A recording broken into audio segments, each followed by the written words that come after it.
और आप सफल रह गए। आप मार दिए कबूतर के, कम से कम इसका आंख तो आपको जरूर देखा होगा मारते समय। अलग अलग प्रकार की संख्या रखा। हाल चाल बचवा को आपको दुनिया के कोई भी कोना में ले जाना है और इसको आपको मार देना, लेकिन कोई देखना नहीं चाहिए। हम इसको हम मार सकते, कोई भी नहीं देख सकता है। जिंदा कबूतर को लेकर, इस जिंदा कबूतर को आप लेकर चला है, आप तो लगता है कि असफल हो जाएंगे। परीक्षा में पूछे थे, आपने जोड़ दिया। उस संख्या को, जो टोटल संख्या उसमें से जोड़ा हुआ संख्या को आपस में घटा लीजिए। आप क्या कीजिए, उस क्रम को पलट दीजिए।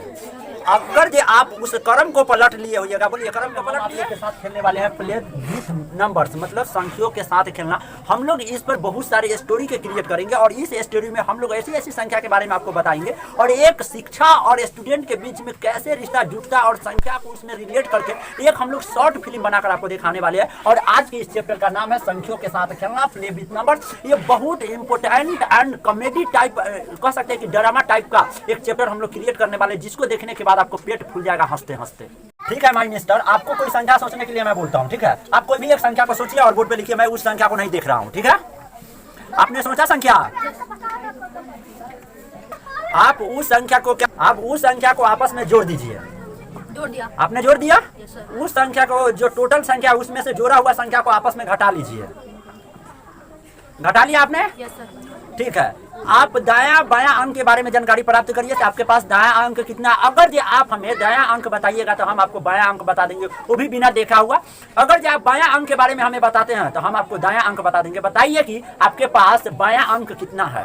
8। आपका बायां अंक 8 होगा तो यह निश्चित 100% गारंटी है कि आपके पास दायां अंक 1 होगा। आप बताइए आपके पास दायां अंक 1 है या नहीं है? अगर दायां अंक 1 है तो बायां अंक कितना होगा सर? अगर जो आपका दायां अंक 1 है तो बायां अंक, तो इसके लिए एक तरीका होता है, आप 9 में से उस संख्या को क्या कर लीजिए, घटा लीजिए। 9 में से 1 जाएगा, आपके पास 8 प्राप्त होगा। तो आप ये चौका चंद कर देने वाले क्वेश्चन। अब हम आपको बताने वाले हैं अगला टॉपिक्स को हम लोग कैसे मैजिक करके और उसके आंसर के बारे में पता लगा सकते हैं, मतलब कि संख्याओं के साथ खेल सकते हैं। आप कोई भी 2 अंकों की संख्या ढूंढिए, अंकों की कोई संख्या ढूंढ लिए, आप क्या कीजिए, उस क्रम को पलट दीजिए। अगर जो आप उस क्रम को पलट लिए होइएगा, बोलिए क्रम को पलट लिए, आप उस दोनों संख्या को आपस में जोड़ लीजिए। ठीक है, जोड़ लिए। जोड़ने के बाद जो आपको योगफल प्राप्त हुआ उस संख्या में आप 11 से भाग लगा लीजिए।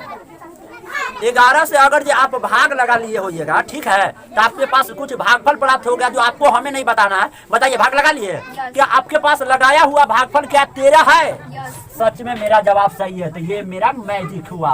से आप 2 अंकों की संख्या ढूंढे, उसको क्रम को आप पलट दिए, जोड़ दिए, जोड़ने के बाद 11 से भाग लगा दिए, आपके पास 13 प्राप्त हुआ। संख्या देखने को मिल रहा है, सब अलग अलग प्रकार की संख्या रखा है और हम लोग को संख्याओं के साथ क्या करना है, खेलना है। सबसे पहला संख्या के बारे में हम आपको बताने वाले हैं प्राकृत संख्या, गिनती की संख्या को हम लोग नेचुरल नंबर कहते हैं, जैसे कि 1 2 3 4 5 6 डॉट डॉट। ये आपके पास पूर्ण संख्या है। प्राकृत संख्या में 0 जोड़ देने के बाद आपका पूर्ण संख्या बनता है 0 1 2 3 4 समथिंग। आपके पास सम संख्या जो जोड़ा में कभी नहीं होता है, जैसे कि 2 4 6 8 10 आपका सम संख्या। ये आपका विषम संख्या और नंबर है 1 3 5 7 9, जिसमें 2 से कभी कभी पूरा डिवाइड नहीं हो सकता।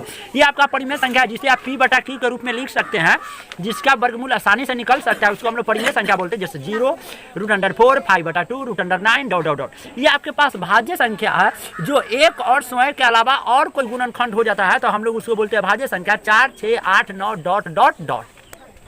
अब इसमें हम आपको कुछ सच्ची शिक्षा के बारे में बताएंगे, जिसमें संख्या से आधारित एक शॉर्ट फिल्म होगा और उस शॉर्ट फिल्म के अनुसार आप इस पूरी संख्या के बारे में संख्याओं के साथ खेलना क्या कर देंगे, शुरू कर। एक बार की बात है, एक घने जंगल में एक गुरुदेव बैठे थे एक पेड़ के नीचे। ठीक है, वह पेड़ एकदम शांति का प्रतीक था और उस पेड़ के नीचे बैठने के बाद गुरुदेव अपने शिष्य को पढ़ाते थे। वह पेड़ के नीचे बैठे हुए थे। आखिर शिष्य सब कहाँ है, वह अपनी टाइम से पढ़ने आ जाएंगे। यहाँ पर गुरुदेव अपना ध्यान मतलब अंतर आत्मा से लगाए हुए अपनी पेड़ के नीचे बैठे हुए हैं। उस घने जंगल में बहुत सारे शिष्य अपने गुरुदेव के पास बैठे थे और विद्या ग्रहण कर रहे थे। वह गुरुदेव अपना ग्रहण स्थल पर बैठकर उस जितना भी शिष्य थे सबको वह उपदेश देते थे और सब शिष्य उनसे सीखते थे। ये गुरुदेव सभी बच्चों को अच्छा शिक्षा प्रदान करते थे घने जंगल अपने कुटियों में। एक बार की बात है, घने जंगल में बहुत सारे शिष्य जाने के बाद गुरुदेव सबको शिक्षा बहुत अच्छा शिक्षा प्रदान करते थे। एक दो शिष्य फिर से आ गए गुरु जी के पास और कहे कि शिष्य मुझे मतलब ज्ञान हमें भी प्राप्त करना है, गुरुदेव जी आप भी क्या हमें ज्ञान दे सकते हैं? क्या इस कुटिया में गुरुदेव जी बैठे हुए हैं? हमसे सब प्राप्त खाना करना है। है। चले गुरुदेव जी प्रणाम। क्या हाल चाल बचवा सब? ठीक है। चलिए खड़ा होइए। गुरुदेव जी हमें भी शिक्षा प्राप्त करना आप लोग को बिल्कुल मैं शिक्षा दूंगा, लेकिन उससे पहले एक चुनौती करना होगा, आपको चैलेंज करना होगा, उस कसौटी को पार करना होगा। मतलब कि आपका हम पहले टेस्ट लेंगे, क्या उस टेस्ट देने के लिए आप लोग तैयार हैं? Yes yes sir. सर। सबसे पहले बालक आप ये बताइए कि आप लोग आए कहाँ से हैं? गुरुदेव जी हम बहुत दूर से आए हैं शिक्षा ग्रहण करने। आपकी चर्चा गांव में चल। सबसे पहले हम आपको जांचेंगे, ठीक है? इस जांच में क्या होगा कि हम इन लोग के 2 गो सजीव वस्तु देंगे, ठीक है? क्योंकि बहुत सारे हमारे पास शिष्य हैं और इस सजीव वस्तु को उनको बोलेंगे से आपको दुनिया के कोई भी कोना में जाकर उस 2 गो कबूतर को आपको मारना है।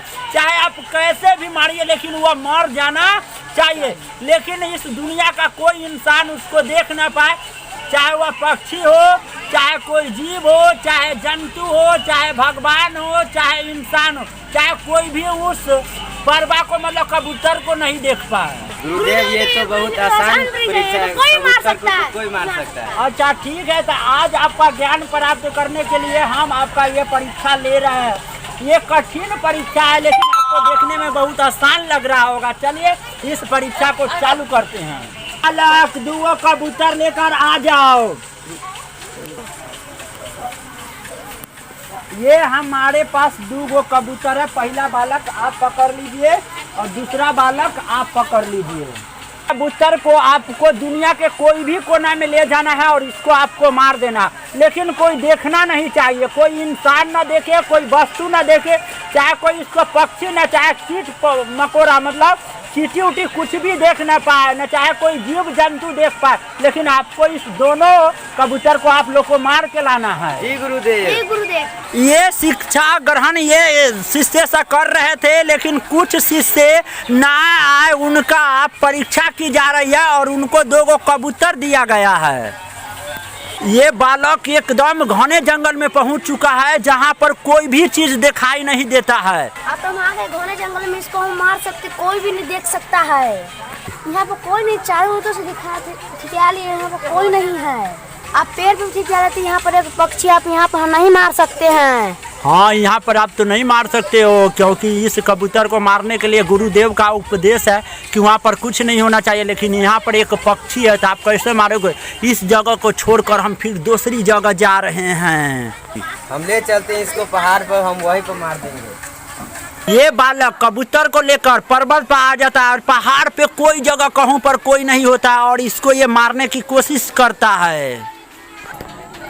यहाँ पे तो कोई नहीं है, इस परवा को हम अब मार सकते हैं। पहले चारों तरफ देख लेते हैं।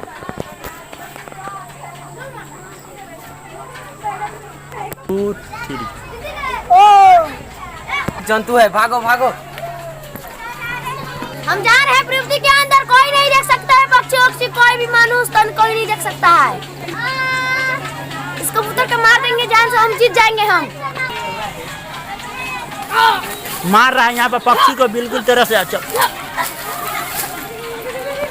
यहाँ पे पूरी तरह से मार दिया और ये बंदा जा रहा है। अब मैं इस पक्षी को कहीं नहीं मार पाए, न पृथ्वी पर न पहाड़ी इलाका में, जहाँ देखे तहाँ कोई न कोई देख ही लेता है। हम इसको कैसे मारे? हम हार गए, जाकर गुरुदेव जी को कह देते हैं। हम सफल ना हो पाए। ये बालक ने इस कबूतर को न तो पृथ्वी पर मार सका और न पृथ्वी के अंदर न पहाड़ पर मार सका और ये अपने आप को असफल बता रहा है। से हम हार गए और आप जाके गुरुदेव को कह देते हैं कि हम इस कबूतर को नहीं मार सके। आप तो कबूतर को मार दिए, हम तो विजेता हो गए। हम नहीं मार पाए, हम तो हार जाएंगे। चल दोनों दोस्त गुरुदेव जी के पास। कर लो गुरुदेव हम इस खुश रहो शिष्य, खुश रहो। कबूतर का मार दिए, हम तो विजेता पा गए। हाँ, आप कबूतर के मार दिए, आप तो विजय हो गए। क्या बात है, आप जिंदा कबूतर को लेकर चलाए। आप इस जिंदा कबूतर से क्या कहना था गुरुदेव जी को, सब कबूतर को मार देना, लेकिन 1 2 3 शिष्य क्या किया, से पूरी जिंदा कबूतर को लाकर यहाँ पर रख दिया। आप चलते हैं, देखते हैं कौन सफल हुआ और कौन असफल हुआ। हमारे पास एक शिष्य ये दोनों को कसौटी वाला ट्रेन दिया गया था। आप कबूतर को तो मार दिए, आपसे बुरा कोई नहीं हुआ, क्योंकि कहूँ ना कहूँ उस कबूतर के कोई ना कोई तो जीव देखा ही होगा। अगर और आप सफल रह गए, आप मार दिए कबूतर के, कम से कम इसका आंख तो आपको जरूर देखा होगा मारते समय, या चाहे आपका अपना आंख तो जरूर देखा होगा। अगर जो अपना आंख नहीं देखा होगा तो कम से कम आपका आत्मा तो जरूर देखा होगा। इसलिए आप सफल हो गए, यह शिष्य सफल हो गया और ये शिष्य असफल। में आपके पास 3 गो कबूतर था, ठीक है। क्या हुआ कि 3 गो कबूतर में एक वो जो था वह आपका फीमेल था और 2 गो जो था वह आपका मेल था। मतलब 2 गो मर्दानगी वाला था और 2 गो मतलब एक स्त्रीलिंग वाला था। क्या हुआ, हमारे पास 2 गो शिष्य थे, ठीक है। 2 गो शिष्य में एक कबूतर को जो फीमेल वाली थी उसको घर में ही बंद करके हम लोग रख दिए थे, समझे कि नहीं समझे। और जो मेल वाला था ये वो पहला शिष्य को दे दिए थे और दूसरा शिष्य को भी हम मेल वाला दे दिए थे। क्या हुआ कि पहला शिष्य ने एक कबूतर को मार दिया, लेकिन क्या हुआ, एक शिष्य ने समझदार जो कबूतर को नहीं मार पाया, क्योंकि उसका अंतरात्मा आंखें उसकी अंदर से दिल दिमाग चल रहा था। अगर जो इस कबूतर को मार देते हैं तो कोई ना कोई तो देखता ही होगा, कोई नहीं तो भगवान तो जरूर देखते होंगे। इसलिए वह शिष्य समझदार था, इसलिए वह कबूतर को नहीं मार पाया। लेकिन उतना ही देर में जब ये पहला शिष्य ने पहला कबूतर को मार दिया, उस फीमेल शिष्य ने सबसे पहले हमारे पास कै गो कबूतर बच गया, तो एक कबूतर कै गो कबूतर बच गया हमारे पास 2 गो, एगो मरने के बाद। लेकिन यहाँ पर जादू ये हो गया, प्ले विथ नंबर, संख्याओं के साथ खेलना ये हो गया। ये फीमेल एगो अंडा दे दी और उस अंडा में एक बच्चा था और फिर से हमारे पास लास्ट में 3 गो कबूतर हो गया, 2 गो ये और एगो इसका बच्चा, 3 गो। तो आप समझिए कि इसमें कौन सा मैजिक लगा होगा। तो एक कबूतर के मर जाने के बाद भी आपको 3 गो कबूतर बचाने वाले हैं प्राकृत संख्या। जैसे कि हमारे पास 1 विद्यार्थी था, 2 विद्यार्थी था, 3 विद्यार्थी था, 4 विद्यार्थी था, टोटल 5 6 विद्यार्थी था, डॉट डॉट डॉट। याद रखिएगा 1 2 3 4 5 6 आपको काउंटिंग दिखाई दे रहा, तो गिनती की संख्या को हम लोग प्राकृत संख्या कहते हैं। अब हम आपको समझाने वाले हैं पूर्ण संख्या के बारे में। देखिए सब कुछ वही होगा। इस कहानी में क्या होता है, हमारे पास 3 गो कबूतर होता है। टीचर लोग एकदम समझदार लोगों में से होते हैं, वह 3 कबूतर को उड़ा देते हैं, मतलब उसका जिंदगी एकदम अच्छा हो जाता है। मतलब कोई स्टूडेंट या कोई टीचर के पास कुछ भी नहीं बच पाता है। मतलब क्या बच पाता है, 0 बच पाता है। हमारे पास 0 1 2 3 4 5 डॉट डॉट डॉट, ये हमारा पूर्ण संख्या हो गया। प्राकृत संख्या में 0 शामिल कर देने से हमारा पूर्ण संख्या बन जाता है। अब हमारे पास समझना है भाज्य संख्या को। हम लोग जानते हैं कि हम लोग के पास टोटल 6 विद्यार्थी थे और टोटल एक बच्चा कबूतर को लगाने के बाद हमारे पास 4 गो कबूतर थे, ठीक है। भाज्य संख्या वैसी संख्या को कहते हैं जो 1 से भी भाग लग जाए, स्वयं से भी गुणनखंड हो जाए और इसके अलावा कोई और गुणनखंड आ जाए, तो इसको हम लोग भाज्य संख्या कहते हैं। जैसे 4 में आप 1 से भी भाग लगाइएगा तो पूरा पूरा कटेगा, 4 में आप खुद से स्वयं से भी भाग लगाइएगा तो पूरा पूरा कटेगा, 4 में आप 2 से भी भाग लगाइएगा तो आपका पूरा पूरा कटेगा। मतलब जिसमें 1 और स्वयं के अलावा कोई और संख्या से भाग लग जाए, गुणनखंड निकल जाए, तब हम लोग उसको भाज्य संख्या कहते हैं।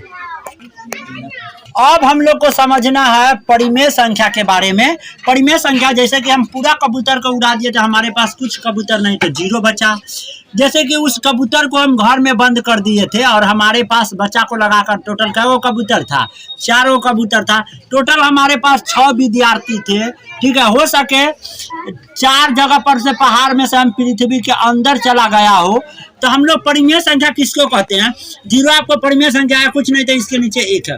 परिमेय संख्या वैसी संख्या को कहते हैं जिसका वर्गमूल आसानी से निकाला जा सकता है। जैसे कि √4 का वर्गमूल 2 होगा, हम लोग आसान तरीका से निकाल लिए। जिसको आप P/Q के रूप में लिख सकते हैं उसको हम लोग परिमेय संख्या बोलते हैं, जहाँ पर Q = नॉट 0 होगा। Thank you very much, love you. और इस शॉर्ट फिल्म से आपको क्या समझ में आता है, क्या ज्ञान प्राप्त होता है, जरूर अपना सजेशन हमें कमेंट बॉक्स में